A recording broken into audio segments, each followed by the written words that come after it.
Hi guys, it's Sarah from the Lone Rose 9314, and today I thought I'd be discussing, since the winter finales are over except the Big Bang Theory, which I'm excited for next week because they did something in this episode that made me really want to start watching Big Bang Theory again because I haven't been doing it this season, mostly because that one scene, everyone knows what I'm talking about. They fixed that this episode, and I was so happy because it's the reason why I gave Big Bang Theory up for this season, and they totally fixed that, and I was happy. So I didn't want to give any spoilers, so if people know what I'm talking about, I'm sorry for the spoiler, but at least I didn't say names in the scenario I was talking about. So let's get started on this. So what I did was, since the winter finales were over, I decided to make a list of the spring TV shows that I will be watching next year, as well as a few that have been actually on this year, but I have avoided watching, mostly because I could just watch them on Netflix when they're out. So I'll be doing things that I will actually still be caught up with, and then things that I'll just catch up with on Netflix. Okay, first one is a new series. I don't remember if it's on ABC or Fox. Whoever picked it up. The only new series that I've been watching all the episodes straight for that is not coming back next season is Scream Queens, and they had a really disappointing finale. It really disappointed me a lot. So for anyone who wants to know if Scream Queens was worth it, I would say that, yeah, it's kind of worth it, but it was a solid 4 out of 10 for me, and that's saying something because I don't want to give it that low a rating because it did have a few good moments in it, but whenever you have more episodes that are bad than they actually are good, then it didn't work for me. I watched it all the way through because I wanted to know who the Red Devil killer was, and by the time I actually found out who it was, it was so obvious to me. It was just, okay, there's no real reason why I would watch the season 2 of this. So, as for series, I'm probably not going to be continuing. Scream Queens is one of them. But for the series that I am going to be continuing, I saw a pilot, or a backdoor pilot for this series, and the one that I'm talking about is Telenovela. Novella starring Eva Longoria, however you say, Eva or Ava Longoria. All I know is I knew her from one series I totally love, and from the 2 episodes that I did watch, it's probably shaping up to be one of my favorite new comedies. So Telenovela, people who don't know who Ava Longoria is, maybe this will refresh your memory. She was Gabby in Desperate Housewives, which is why I'm so happy that Telenovela exists, because it's been a while since I've watched Ava Longoria in anything except Over Her Dead Body.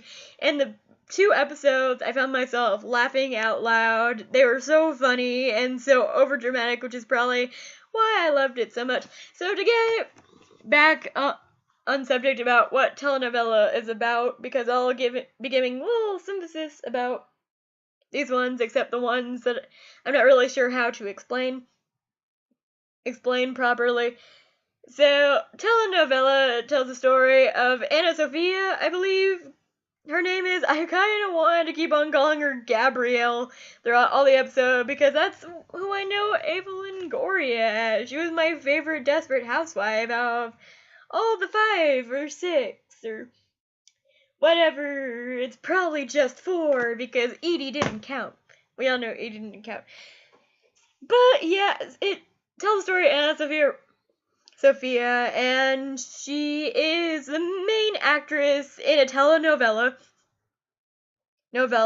And telenovela, her boss thinks that they need to spice it up a bit, so they bring a new guy who's supposed to be her love interest, which becomes funny when it turns out is her ex-husband who cheated on her, and now they must work past their differences to actually work together on a telenovela together. And I just thought it was so funny, and the banter between ex-husband and ex-wife, it was hilarious, and I definitely want to give this series a chance because it's really good. I don't have a review up for it because I didn't think it was really necessary, and I didn't really want to review it if they're just gonna have another pilot episode playing when it comes back.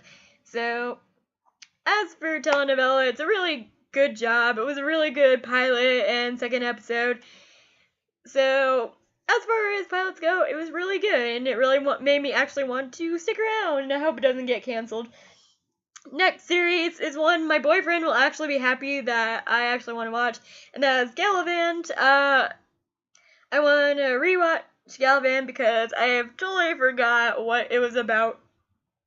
All I know is it's singing, and it's totally out of place humor in the singing, and it was really funny from the episodes that I watched, so I thought I would give Galavant another chance to really wow me. Okay, next one is another one that I'm really excited for. It's definitely on Fox. And I'm so happy. This one is called Lucifer. Basically, the title is self-explanatory. This series is about the devil. And I guess he's bored, so goes down to Earth to wreak a little havoc, and it's really interesting, and I think there's gonna be some thing for him to work with the police, maybe.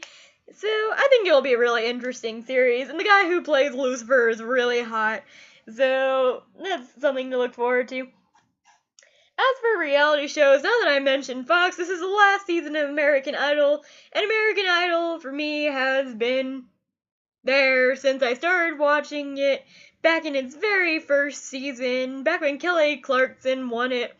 So I thought, you know what, I haven't watched Idol in the past couple years. I watched the audition processes because the audition processes are hilarious sometimes. But I've actually had a couple of friends who auditioned for American Idol this year.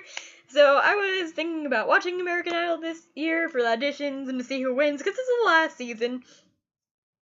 So yeah, I'm excited for that. And then next one is no shock that I'm gonna mention that I'm watching. I just did a review for it. They actually did a really good winter finale episode, which was really awesome because in winter finales, the ones that I've watched have been really disappointing except the comedies.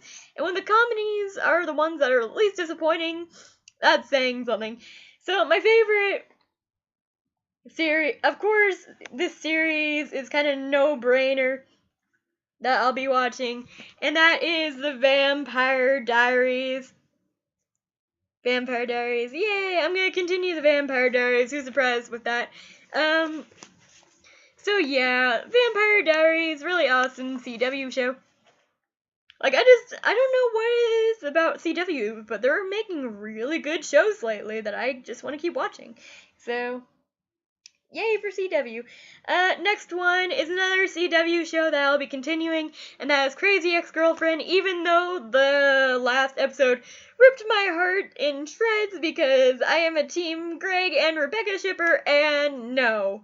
Just no to the last 2 episodes. I'm all like, okay, why the fuck would you want me to love Greg and Rebecca so much and just, like, tear my heart out like that? Whatever. Just stomp on it. Whatever, she could fucking have Josh. I don't give a shit. I'm really just gonna watch it because Santiago is in it now. So, yay for Crazy Ex-Girlfriend. I'm gonna be watching that. Next one is actually one that I just recently got back into, and I think it was just because, you know, I'm just gonna reveal it now. It was just because it took so fucking long to tell us who the fuck A was. Do I got these in order? Yeah. Maybe switch them. There we go. So the camera is actually angled. So it took us like 5 fucking seasons to find out who A was. And whenever we did, it wasn't satisfying enough. So now we got this new potential threat to the girls. And it's supposed to be a bigger and badder and nastier person than A. I'm just waiting for the open joke. It's all like, it's my turn, bitches. B. Signed B. Okay, I'm waiting for them to go through the whole fucking alphabet. I mean, I'm waiting for them to go down to Z. It's just, there's so many things that you can't really do this show anymore, so they flash forward 5 years, and the reason why I wanted to watch this is because I want to see the girls 5 years from now, even though most of my couples, not gonna say anything, but, oh my god, the reason why I didn't particularly watch the show anymore is because of what they did to Arya and Ezra, which is one of my favorite couples, and they just crushed my heart, so I stopped watching it, and then I was like, why not find out who A is, and when I found out, I'm all like, really? She's A, whatever. So yeah. I'm gonna give the show another shot, and if it doesn't impress me, well, whatever. There's also already so many shows I'm gonna be watching. And then another show that I'm gonna be watching is The Big Bang Theory, because they finally got the head out of the asses and gave me what I wanted on the show. Well, gave a lot of us fans what they wanted on the show. Because I'm not gonna spoil anything, and it's just, it's so hard not to spoil for Big Bang Theory fans, but I'm not gonna do it. Okay. So, back to other things. Okay, so we got Netflix shows now, the ones that I watch on Netflix. I'm gonna be continuing The Flash on Netflix, iZombie on Netflix. Not Jane the Virgin, because I particularly don't actually like that show for whatever reason. I don't know what it is. But it's just not interesting enough for me. And How to Get Away with Murder, also on Netflix. I'm gonna be catching up on those. So, there you guys have it. That was what I'll be watching in the winter/spring. So, comment down below and let me know what you guys are going to be watching, and make some suggestions down below which shows that I should probably watch, because I'm also already looking for new shows. I mean, I'm going to be busy and whatnot, but there's always room to watch television. Alright, bye guys!